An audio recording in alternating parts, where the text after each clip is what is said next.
Hello everyone and welcome. मैं हूं नेहा, आपकी English language expert from score clever. आज तारीख है 2 मार्च 2026 और हम द हिंदू के दोनों डेली एडिटोरियल्स को डिटेल में एनालाइज करने वाले हैं। एनालिसिस शुरू करने से पहले मैं आपको बताना चाहती हूं कि इस एडिटोरियल का एक और भी डिटेल्ड ब्रेकडाउन हमारी एडिटोरियल एनालिसिस वेबसाइट पर अवेलेबल है, जहां आपको रीडिंग कॉम्प्रिहेंशन क्वेश्चंस भी मिलेंगे। वेबसाइट का लिंक नीचे डिस्क्रिप्शन में है। और हाँ, इन एडिटोरियल्स के सारे इंपॉर्टेंट वोकैबुलरीज वाला प्रीमियम पीडीएफ हमारी स्कोर क्लेवर टेलीग्राम चैनल पर फ्री में अवेलेबल है। चैनल ज्वाइन करने का लिंक भी डिस्क्रिप्शन में दिया गया है। एक छोटी सी टिप, अगर आपको कोई सेंटेंस या एक्सप्लेनेशन समझ ना आए तो feel free to pause and analyse it. हो सके तो समझने के बाद उस सेंटेंस को 2 बार जोर से पढ़ें। अगर आप बिगिनर हैं और ऐसा रेगुलरली करते हैं तो ट्रस्ट मी, आपकी इंग्लिश सिर्फ 6 महीनों में ड्रास्टिकली इम्प्रूव हो जाएगी। चलिए अब शुरू करते हैं। आज का हमारा पहला एडिटोरियल है title selective outrage on Supreme Court and NCERT textbook. Selective outrage मतलब चुनिंदा गुस्सा, सुप्रीम कोर्ट और एनसीईआरटी टेक्स्ट बुक के मुद्दे पर। Subtitle the judiciary seems quick to take offence only when it sees itself under attack. Judiciary यानी न्यायपालिका ऐसा लगता है कि वो जल्दी नाराज तभी होती है जब वो खुद को हमले के दायरे में देखती है। The Supreme Court bench that took up the NCERT Class 8 Social Science textbook case might have overreacted. Supreme Court की जिस बेंच ने NCERT की 8वीं कक्षा की सोशल साइंस टेक्स्ट बुक का मामला उठाया, हो सकता है कि उसने कुछ ज्यादा ही रिएक्ट कर दिया हो। When it saw the critical references to the judiciary as a deep-seated conspiracy, जब उसने न्यायपालिका के बारे में critical references मतलब आलोचनात्मक बातों को एक deep-seated conspiracy यानी गहरी साजिश के रूप में देखा, and declared that it will not allow anyone on earth to tarnish the judiciary's integrity, और ये डिक्लेयर कर दिया कि वो धरती पर किसी को भी न्यायपालिका की इंटेग्रिटी यानी ईमानदारी को टार्निश करने मतलब धूमिल करने या उस पर दाग लगाने की इजाजत नहीं देगा। While the government has expressed remorse, हालांकि सरकार ने रिमॉर्स यानी पछतावा व्यक्त किया है, education minister Dharmendra Pradhan statement that action will be taken against officials responsible for inserting references to case pendency and judicial corruption। शिक्षा मंत्री धर्मेंद्र प्रधान का ये बयान कि केस पेंडेंसी और जुडिशियल करप्शन यानी न्यायिक भ्रष्टाचार के रेफरेंसेस डालने के लिए जिम्मेदार अधिकारियों के खिलाफ कार्रवाई की जाएगी, is an exercise in executive arbitrariness prompted by judicial overreach. ये एग्जीक्यूटिव आर्बिट्रेरीनेस यानी कार्यपालिका की मनमानी का एक उदाहरण है, जो जुडिशियल ओवररीच यानी न्यायपालिका द्वारा अपने अधिकार क्षेत्र से बाहर जाकर काम करने की वजह से हुआ है। In fairness to the court के साथ निष्पक्षता से देखें तो it would likely not have taken offence to the passages had these had been in any other book. अगर ये पैसेजेस किसी और किताब में होते तो शायद कोर्ट ने इस पर आपत्ति नहीं जताई होती। But textbooks are official authoritative accounts, लेकिन पाठ्य पुस्तकें यानी टेक्स्ट बुक्स आधिकारिक और प्रामाणिक विवरण होती हैं।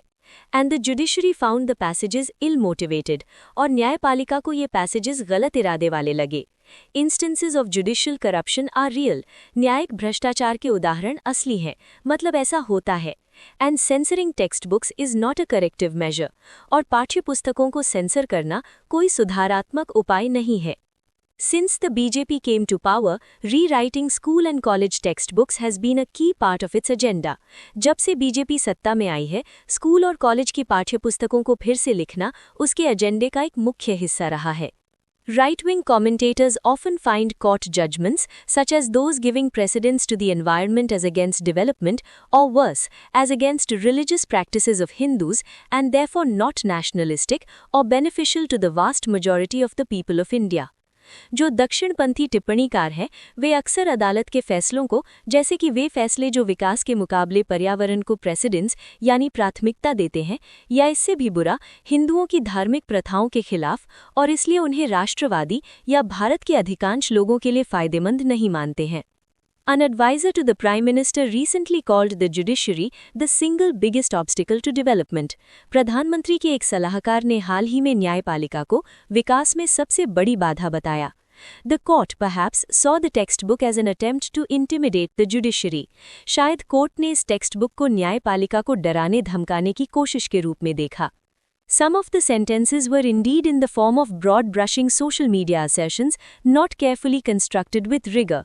कुछ वाक्य वास्तव में broad brushing social media sessions जैसे थे, मतलब सोशल मीडिया पर बिना सोचे समझे की जाने वाली सामान्य बातों की तरह थे, जिन्हें रिगर के साथ यानी कठोरता या सटीकता के साथ नहीं बनाया गया था।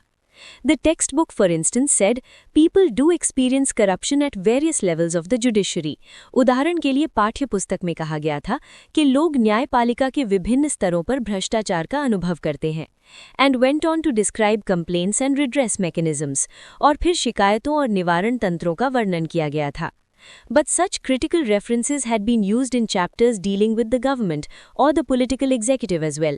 लेकिन इस तरह के आलोचनात्मक संदर्भ सरकार या राजनीतिक कार्यपालिका से संबंधित अध्यायों में भी इस्तेमाल किए गए थे। The chapter on elections had a picture of currency notes apparently found in the car of a candidate. चुनावों पर आधारित अध्याय में करेंसी नोटों की एक तस्वीर थी जो कथित तौर पर एक उम्मीदवार की कार में मिली थी। The textbook writers probably aimed to spark critical awareness, not offer bland tutorials in civic studies. पाठ्यपुस्तक के लेखकों का उद्देश्य शायद critical awareness यानी आलोचनात्मक जागरूकता जगाना था, ना कि नागरिक शास्त्र में नीरस ट्यूटोरियल देना। But as with other textbooks, there are problematic passages. लेकिन दूसरी पाठ्यपुस्तकों की तरह इसमें भी कुछ समस्याग्रस्त अंश हैं। The many history chapters uncritically valorize medieval Hindu kingdoms and portray their struggle to retain power as rightful resistances to Muslim rule. इतिहास के कई अध्याय बिना किसी आलोचना के मध्यकालीन हिंदू राज्यों का महिमा मंडन करते हैं और सत्ता बनाए रखने के लिए उनके संघर्ष को मुस्लिम शासन के खिलाफ सही प्रतिरोध के रूप में चित्रित करते हैं। Wars for plunder and territorial expansion have always been part of history. Plunder यानी लूटपाट और क्षेत्रीय विस्तार के लिए युद्ध हमेशा इतिहास का हिस्सा रहे हैं और वे मुस्लिम आक्रमणकारियों के साथ शुरू नहीं हुए थे। Chapters on Muslim kingdoms briefly refer to Akbar's tolerance and Babur's intellectual curiosity, but remain largely negative. मुस्लिम साम्राज्यों पर अध्याय संक्षेप में अकबर की सहिष्णुता और बाबर की बौद्धिक जिज्ञासा का उल्लेख करते हैं, लेकिन बड़े पैमाने पर नकारात्मक बने रहते हैं। The chapter on penury under British rule and Mughal era wealth is not balanced. British शासन के तहत गरीबी और मुगल युग की संपत्ति संतुलित नहीं है। The problem is not that the textbook selectively targets the judiciary, it is that the judiciary selectively targets certain portions. समस्या ये नहीं है कि टेक्स्टबुक चुनिंदा तौर पर न्यायपालिका को निशाना बनाती है, समस्या ये है कि न्यायपालिका चुनिंदा तौर पर कुछ हिस्सों को निशाना बनाती है। तो ये था हमारा पहला एडिटोरियल। थोड़ा पानी पी लेती हूँ। इस एडिटोरियल का टोन है क्रिटिकल। लेखक ने सुप्रीम कोर्ट के ओवर रिएक्शन और सरकार के टेक्स्ट बुक्स को रीराइट करने के एजेंडे दोनों की आलोचना की है। एडिटोरियल ये पॉइंट आउट करता है कि कोर्ट ने सिर्फ खुद से जुड़ी आलोचना पर ही आपत्ति जताई, जबकि टेक्स्ट बुक में और भी कई प्रॉब्लमैटिक यानी समस्याग्रस्त हिस्से थे। ऑल राइट गाइज, एक छोटा सा ब्रेक। क्या आप वोकैबुलरी, इडियम्स एंड फ्रेजेस को याद करते करते थक गए हैं? तो आपकी प्रॉब्लम का सल्यूशन है स्कोर क्लेवर ऐप, जो गूगल प्ले स्टोर पर अवेलेबल है। हमारे ऐप में एक यूनिक लर्निंग टेक्निक है जिससे आप एक बार पढ़ेंगे और फिर कभी नहीं भूलेंगे। So go check it out now. और हाँ, हमारा ये नया पॉडकास्ट इनिशिएटिव आपको कैसा लग रहा है, हमें कमेंट्स में ज़रूर बताएं। इसे बनाने में बहुत मेहनत लगती है, तो प्लीज़ हमें लाइक, शेयर और सब्सक्राइब करके सपोर्ट करें। आपका सपोर्ट हमारे लिए बहुत मायने रखता है। अब बढ़ते हैं हमारे दूसरे एडिटोरियल की तरफ। Title: imperial war on the war against Iran. Imperial war यानी साम्राज्यवादी युद्ध, ईरान के खिलाफ युद्ध पर।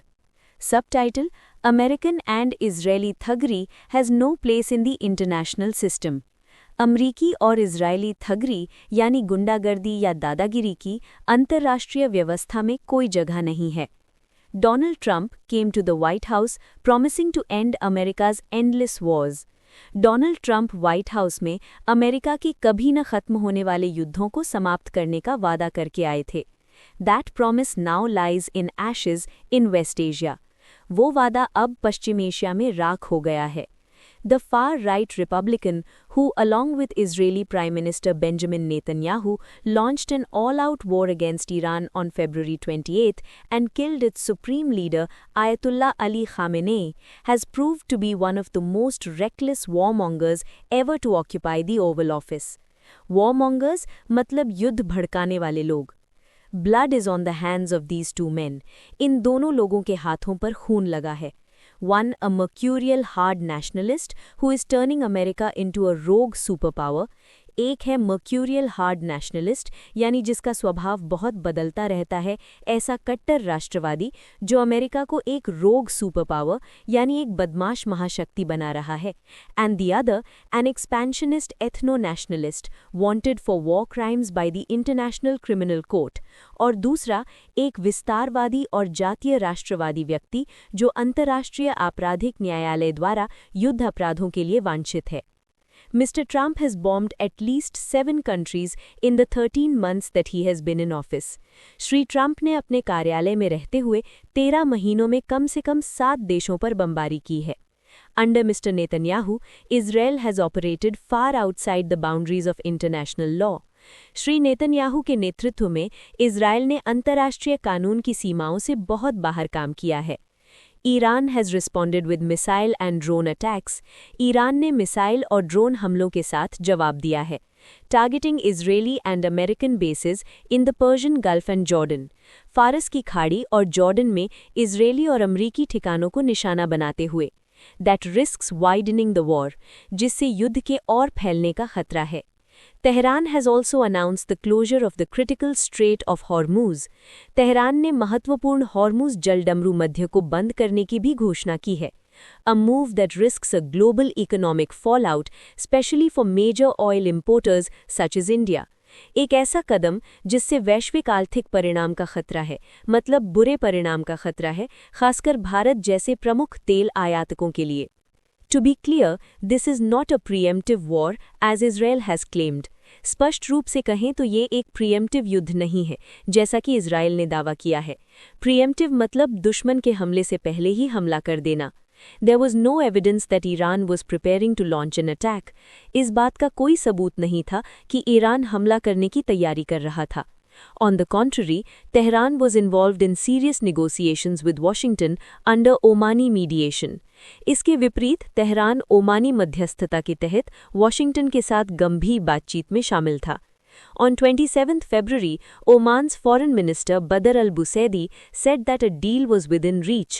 27 फरवरी को ओमान के विदेश मंत्री बदर अल-बुसैदी ने कहा कि एक समझौता पहुंच में था, based on Iran's commitment not to build a bomb or stockpile natural material, जो ईरान की इस प्रतिबद्धता पर आधारित था कि वो बम नहीं बनाएगा या परमाणु सामग्री का ढेर नहीं लगाएगा। Within hours, American and Israeli missiles struck Iran, killing its head of state and top leaders. कुछ ही घंटों में अमरीकी और इजरायली मिसाइलों ने ईरान पर हमला किया, जिससे उसके राष्ट्राध्यक्ष और शीर्ष नेताओं की मौत हो गई। This is not the first time that diplomacy has been overtaken by force. ये पहली बार नहीं है कि कूटनीति पर बल हावी हो गया है। In 2018, Mr. Trump single-handedly sabotaged the 2015 nuclear agreement. 2018 में श्री ट्रंप ने अकेले 2015 के परमाणु समझौते को सैबोटाज कर दिया था, यानी जानबूझकर विफल कर दिया था। In June 2025, while Iran was negotiating with the US, Israel launched a unilateral attack, triggering the 12-day war. जून 2025 में जब ईरान अमेरिका के साथ बातचीत कर रहा था, इजराइल ने एक तरफा हमला किया, जिससे 12 दिवसीय युद्ध शुरू हो गया। This time, however, the attack is far more dangerous. हालांकि इस बार ये हमला कहीं ज़्यादा खतरनाक है। This war is not about giving Iranians their freedom, as Mr. Trump has claimed. ये युद्ध ईरानियों को उनकी आज़ादी देने के बारे में भी नहीं है, जैसा कि श्री ट्रंप ने दावा किया है। The US maintains close ties with several repressive monarchies and dictatorships, where freedom rarely enters the equation. America कई दमनकारी राजशाहियों और तानाशाहियों के साथ घनिष्ठ संबंध बनाए रखता है, जहां आज़ादी शायद ही कभी समीकरण में आती है। Nor has Washington shown any qualms about Israel's crimes against the defenseless, stateless Palestinian people. ना ही वॉशिंगटन ने धरकशाहीन, राज्यविहीन फिलिस्तीनी लोगों के खिलाफ इजराइल के अपराधों के बारे में कोई क्वाम्स दिखाए हैं, यानी कोई नैतिक चिंता या हिचकिचाहट दिखाई है। This is a war of choice, launched to eliminate an adversary and reshape the region to suit American and Israeli interests. ये एक चॉइस का युद्ध है, जिसे एक प्रतिद्वंद्वी को खत्म करने और अमरीकी और इजरायली इच्छाओं के अनुरूप क्षेत्र को फिर से आकार देने के लिए शुरू किया गया है। Such thuggery cannot be accepted in the international system. इस तरह की गुंडागर्दी को अंतर्राष्ट्रीय व्यवस्था में स्वीकार नहीं किया जा सकता है। The war machines of the imperial duo have already wrecked the region. इस साम्राज्यवादी जोड़ी की वॉर मशीनों ने पहले ही इस क्षेत्र को बर्बाद कर दिया है. Before the fire spreads further, this war must end. इससे पहले कि ये आग और फैले, इस युद्ध को समाप्त होना चाहिए. America should step back and Israel must be rained in. America को पीछे हटना चाहिए और इजराइल पर लगाम लगानी चाहिए. Otherwise even the last wastage of the rules based order will be shredded entirely. अन्यथा नियम आधारित व्यवस्था का आखिरी वेस्टेज भी यानी बचा कुचा निशान भी पूरी तरह से श्रेडेड हो जाएगा यानी टुकड़े टुकड़े हो जाएगा. इस दूसरे एडिटोरियल का टोन है असर्बिक एंड क्रिटिकल. असर्बिक मतलब तीखा और कड़वा. लेखक ने अमेरिका और इजराइल के कार्यों की निंदा करने के लिए बहुत कड़े शब्दों का इस्तेमाल किया है, जैसे थगरी, वॉरमॉन्गर्स और रोग सुपर पावर. ये सिर्फ क्रिटिकल नहीं है बल्कि बहुत ही तीखे और कड़े शब्दों में की गई निंदा है. And with that we wrap up today's analysis. लेकिन रुकिए, आपके लिए एक एक्साइटिंग अनाउंसमेंट है. क्या आप अपनी वोकैबुलरी को नेक्स्ट लेवल पर ले जाना चाहते हैं? तो ज्वाइन कीजिए हमारी डेली एडिटोरियल वोकैब लीग. ये है एडिटोरियल वोकैबुलरी का IPL. ये क्विज रोज शाम 7 बजे हमारे टेलीग्राम चैनल पर लाइव होता है. इसमें हम दिन के एडिटोरियल वोकैबुलरी को कवर करते हैं. हर महीने लीग्स होती हैं, स्कोर्स बनते हैं और विनर्स को रिवॉर्ड्स भी मिलते हैं. So what are you waiting for? नीचे डिस्क्रिप्शन में दिए गए लिंक पर क्लिक करें और हमारी वोकैब लीग को अभी ज्वाइन करें. That's all for today. This is Neha from Score Clever signing off. Keep learning, keep growing.